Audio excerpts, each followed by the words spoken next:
Hello, hello, hello. It's not where we start, ladies and gentlemen. It's where we finish. I'm Anthony Gafa, and you're watching Unfiltered with Gafa. Today, we're going to cross off what's more important when it comes to training horses, being a good horseman or being a good networker. Because let's face it, if you can't get wins, you're not going to be a horse trainer.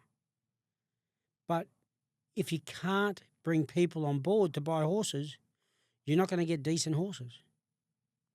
So we will discuss those today, and we'll dig deep into the relevance and the importance of being a professional networker.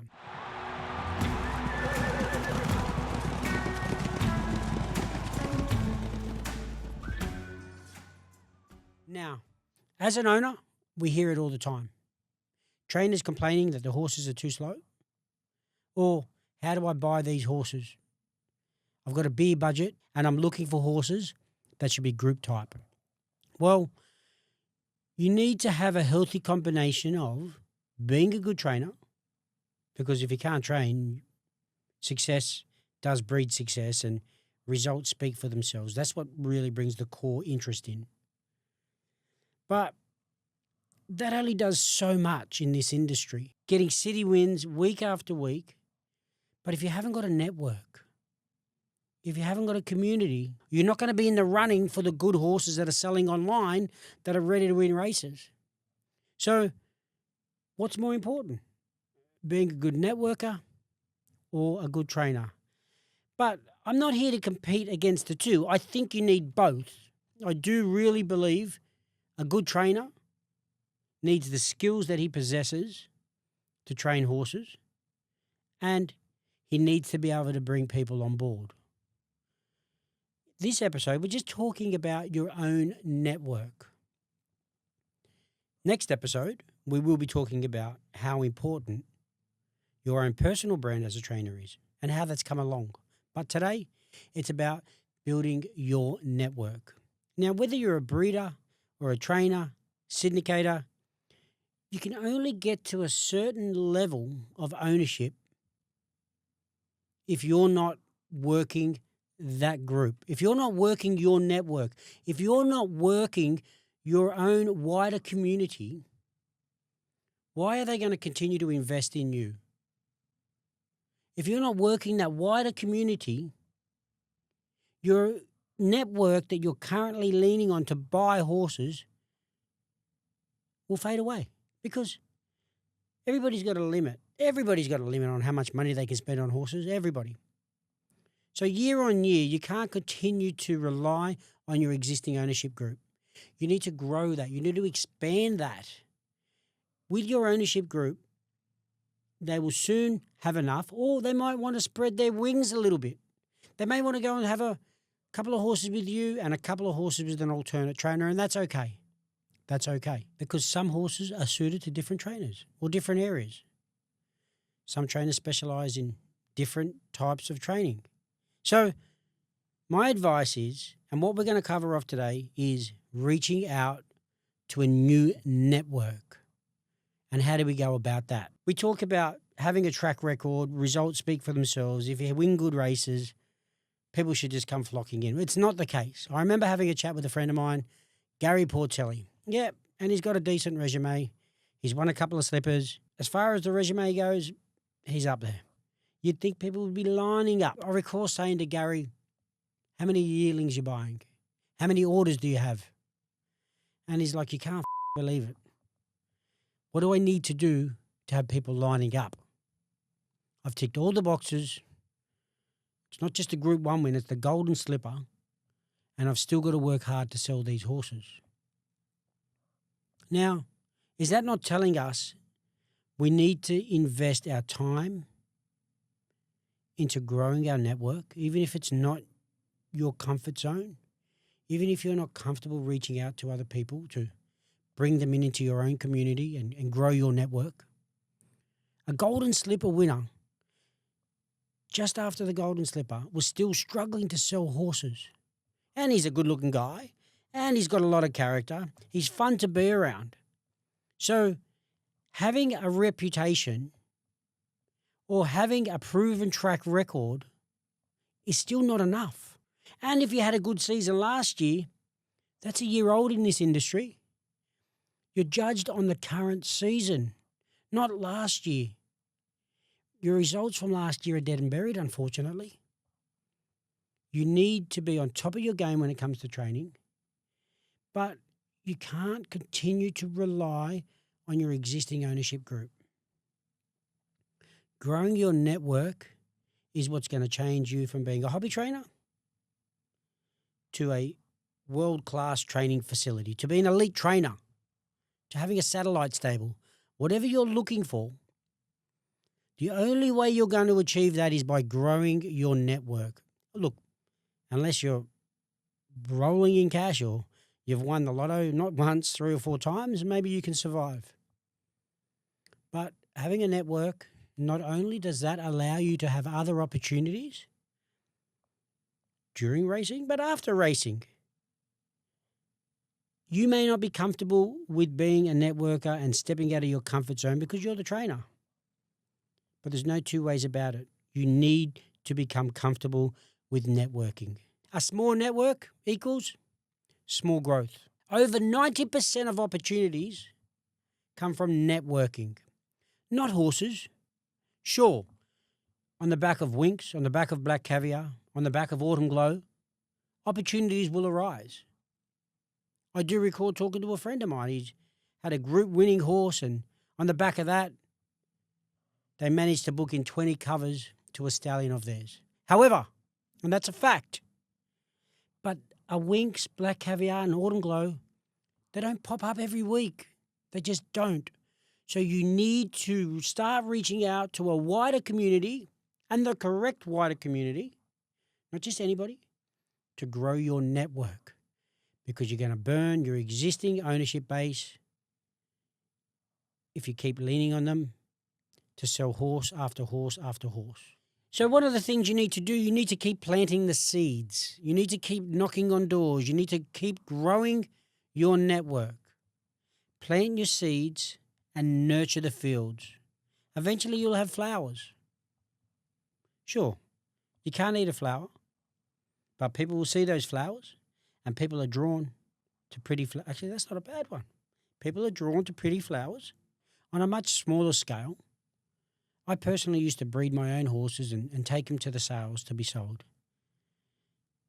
If I took 40 horses to the sales, I don't think I ever took one yearling to a sale that wasn't pre-sold to a certain number, because I had a good network. The first year I was selling yearlings, I'd take them to the sales, and I had every horse sold before they even landed on the complex. It doesn't mean that's all you need to take, but getting people interested, bringing people onto your farm or into your facility, having network events, it means you can start talking, understanding their needs and how you can help them, understanding their problems and what you've got to solve their problems. So you're not just bringing people in for all the wrong reasons. They may want to get into the industry, but they don't know how. They may want to meet other people. Well, you're creating a network. There are so many different reasons to grow a network. It will always pay dividends. And who knows, you may not even be a trainer forever. You may not be a horse breeder forever. This network that you turn into a community will be yours for life. That will be your biggest asset. Not just that one win on a Saturday, but that network is priceless. They say become comfortable with being uncomfortable. Set yourself some targets. Don't just establish KPIs for your team. Set some KPIs for yourself. Start off with 5 telephone calls a day, reaching out to your existing member base or to your existing ownership group. 5 a day. Hey, how are you going? How's things going? You don't have to ask, are you looking to buy a horse? Just touching base. If you know anyone looking at getting into the industry, we'd love to help out. You know, we are going to the sales, or we've picked up a horse online, whatever that looks like. But 5 conversations a day to an existing group. Then have a hit list. It might be 200 individual owners. Get some data together, call 3 a day. Hi, it's Anthony here. Congratulations on your successes. I understand you might be potentially getting into horse racing. I've seen you at the races, whatever it is. But just having that open conversation, let them know there's opportunities coming up. It doesn't have to be an opportunity in a horse. We've got an event on. Why don't you come and check out our stables? Can I buy you some lunch? But setting those targets, making 5 connections, even if it's 5 connections a week initially for the new connections. Or what I used to do was every time I jumped in that car, radio was off limits, and I made call after call to my existing ownership group. Didn't waste any time driving. The car meant calling people, reaching out, see how they're going, touching base. Is there anything I can help with? Is there any problems I can fix? I now talk to 120 people a week. That's my target. And I get that target every single week. It's not a task. It's not a maybe. It's a non-negotiable. It's not negotiable. You'll see the doors that open every time you set those targets and you achieve them, because the doors will open. You can't talk to 100 people a week and not have an opportunity arise. Even if it's 1%, 2%, bringing 1 or 2 owners a week after making 100 calls, that's opening doors, creating a larger network, growing your own community. To my sales team, or for me personally, just get used to getting rejected. It's not that bad. Look at my head. I've dealt with it my whole life.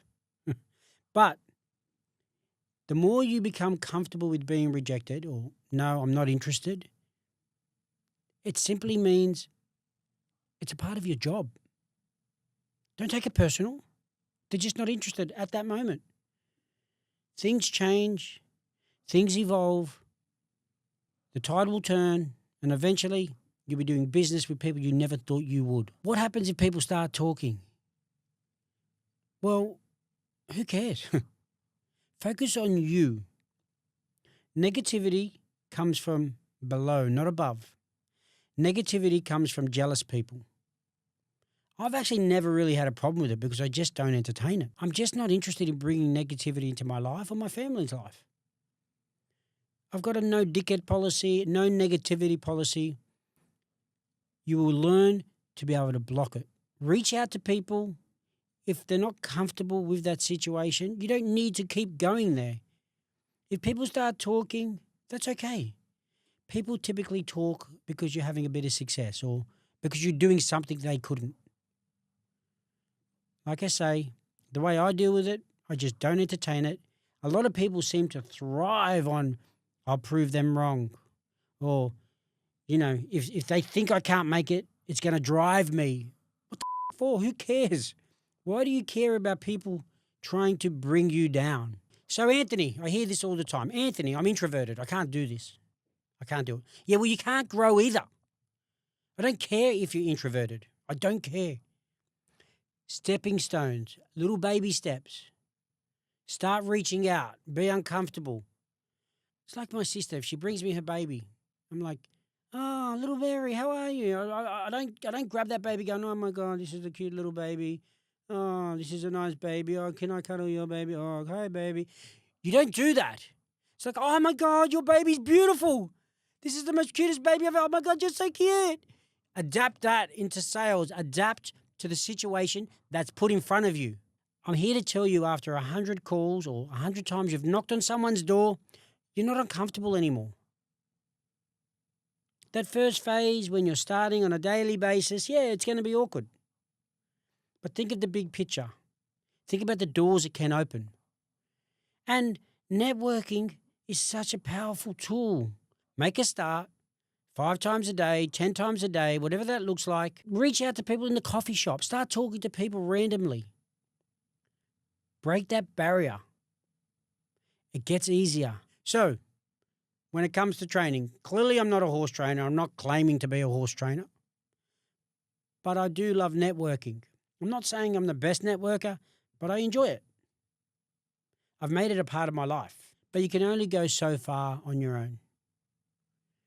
So, becoming a networker is a key point I'm running a successful business. Become comfortable with being uncomfortable. Don't be afraid to reach out. Establish those KPIs for yourself. Do it day in, day out. Make it as part of your job, and eventually it'll be part of your lifestyle. Creating that network is something you will possess for the rest of your life. The network turns into a community, and the community will turn into a part of your life for the rest of your life.